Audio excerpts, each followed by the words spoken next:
tem um assunto bem interessante, né? O mercado financeiro está debatendo sobre uma possível queda da taxa Selic agora no fim do ano ainda, né, de 2025. E aí fica a grande dúvida, Geise, que eu queria que você nos auxiliasse nessa explicação. Eu invisto agora, seja renda fixa ou renda variável, a uma taxa Selic de 14,75, né? Pensando em ganhar essa taxa agora, ou eu fico planejando algo de investimento lá para dezembro em função de uma possível queda dessa taxa de juros? Como é que a gente bota na cabeça do investidor o que ele investir, como investir na Selic atual e numa possível queda que possa vir ali em dezembro de 2025? Boa tarde, uma honra estar aqui, né, batendo esse papo com vocês. Aqui na Marco, a gente geralmente comenta que dinheiro não pode ficar parado, né? Esse é nosso lema, né? Não tem por que dinheiro ficar parado esperando oportunidades. E se a gente for ver para a parte mais científica, né? Se a gente for ver alguns trabalhos que provam que aquelas pessoas que ficam aguardando, né, o momento certo, né, tentar comprar, por exemplo, renda variável quando está no fundo, em queda, ou pegar alguns topos também da própria taxa de juros, essas pessoas deixam dinheiro na mesa, né? Porque elas estão especulando. E investir tem muito mais a ver com disciplina e constância, né? O devagar e sempre acaba ganhando o jogo, porque se não é um jogo de curto prazo, é de médio e longo prazo, né? Então, aquele que consegue de forma constante, fazendo seus aportes todos os meses, e até, apesar de a gente estar num excelente momento, né? A taxa de juros lá em cima, o dinheiro está caro, é ruim para quem precisa pegar dinheiro emprestado, mas muito bom para quem tem dinheiro para investir. É um excelente momento, né? Muitas oportunidades. E um momento assim realmente gera um dilema, né? Renda fixa ou renda variável. E é um pouco dos dois. Eu acho que, indiferente do momento que a gente tem para a Bolsa e para a própria taxa de juros, a gente tem que olhar primeiro para o investidor, né, qual o momento de vida, porque a gente fala sobre a questão de fazer um diagnóstico, né, perfil do investidor, objetivos que ele tem, então isso vai influenciar também na tomada de decisão de onde alocar os recursos, né, mas sem dúvida nenhuma estamos num momento excelente, onde a nossa liquidez diária, o 100% do CDI, está dando mais do que 14,5 ao ano, né, é uma baita janela de oportunidade. Para quem quer comprar renda variável, estamos no topo também do Bovespa, né? Então, daqui a pouco você estava juntando caixa para comprar, talvez já tenha passado oportunidade de entrada, mas para quem gosta de renda fixa, com certeza pegou boas taxas, né? Imagina tu ter hoje um 115, 120 do CDI, tu está tendo 17% ao ano, né? Pré-fixado, no momento de muito estresse do mercado, a gente chegou a ter 18% ao ano, quem aproveitou pegar.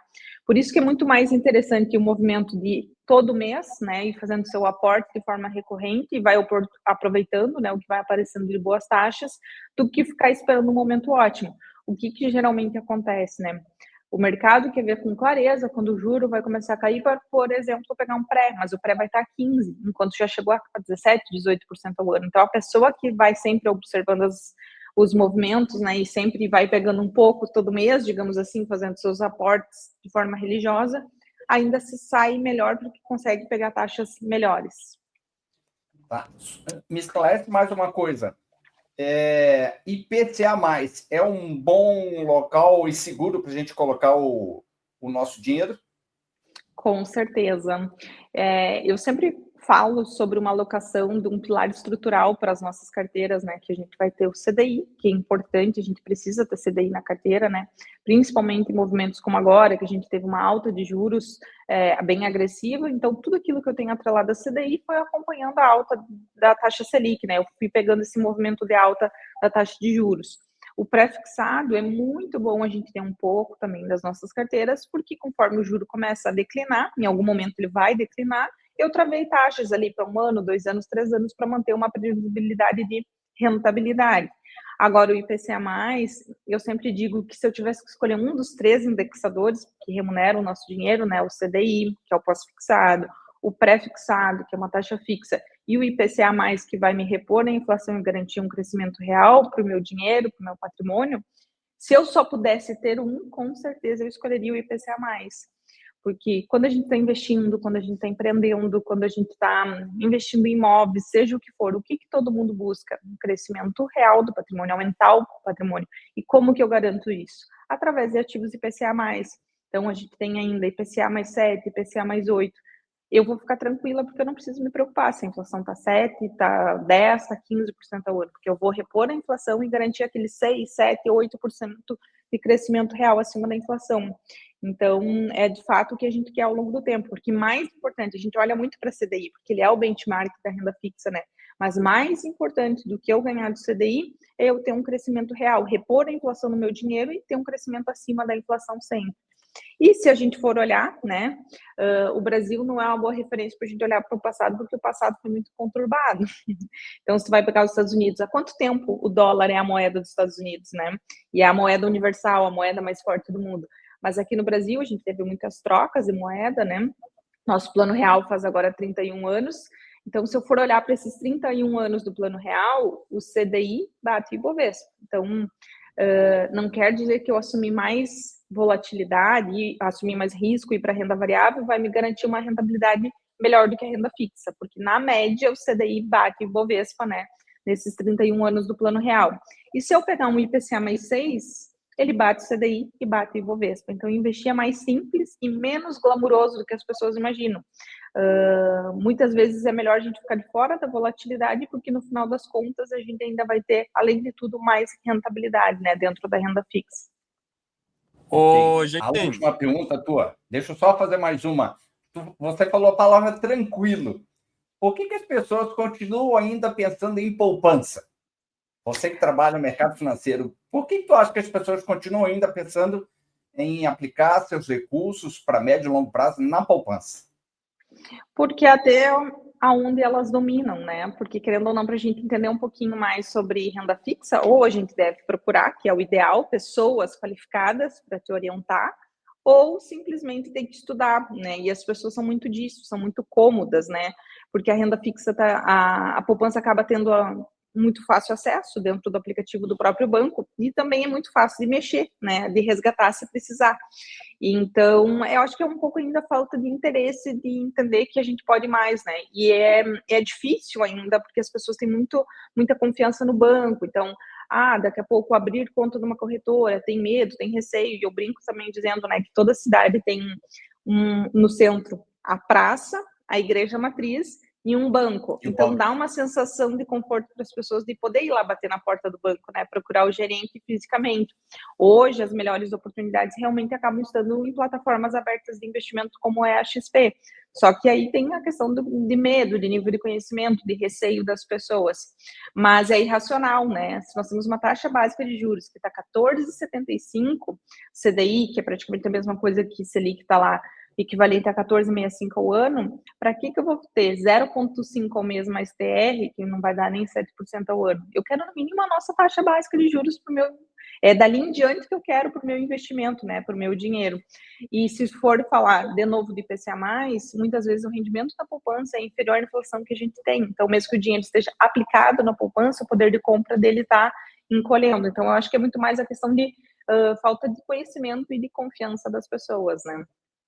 Tu sabe, assim, essa tua fala da praça e do banco bem no centro da cidade, eu me lembrei de uma vez quando o Roxinho estava entrando no mercado, e aí eu comentei numa aula sobre o Nubank, né? E esse aluno, que era um aluno do curso de economia, falou assim, eu nunca vou abrir conta num banco porque eu não sei onde fica.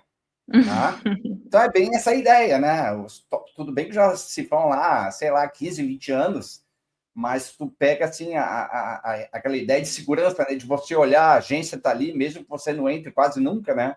Mas você tem agência ali, né? Lucas, é algo cultural, né? Sim, sim. Mudo. Você está mudo. Mudo. Hoje fui eu que dei uma de André, que geralmente deixa o microfone desligado, né? Nada como um dia atrás do outro. Isso aí. Primeiramente, boa tarde, pessoal. Eu queria fazer uma pergunta para ti, Geise, no sentido, agora a gente olhando um pouquinho para o mercado financeiro de ações, né? E vendo aí agora essa semana que a gente teve um crescimento bem significativo, valorização aí de várias ações do índice Bovespa como um todo, na verdade, né? E queria entender um pouquinho mais com relação a essa parte de bater níveis históricos aí, se você acha que o índice Bovespa ele ainda tem mais espaço para crescimento, ou se nesse momento ele vai dar uma segurada, vai estabilizar, o pessoal, os investidores podem começar a realizar lucro e trazer ele um pouquinho de volta para baixo. O que tu acha sobre isso? Investir em bolsa no Brasil não é olhar só para o Brasil, né? Porque essa semana, inclusive, né, foi saindo resultados das nossas empresas aqui, foram muito boas mesmo, muitos resultados acima do esperado, né? E se for ver tecnicamente, ainda tem muita empresa descontada, teria muito espaço para continuar subindo, né? Mas aí entram algumas situações, como, por exemplo, algo que nos beneficiou também acabou sendo o acordo entre Estados Unidos e China, né?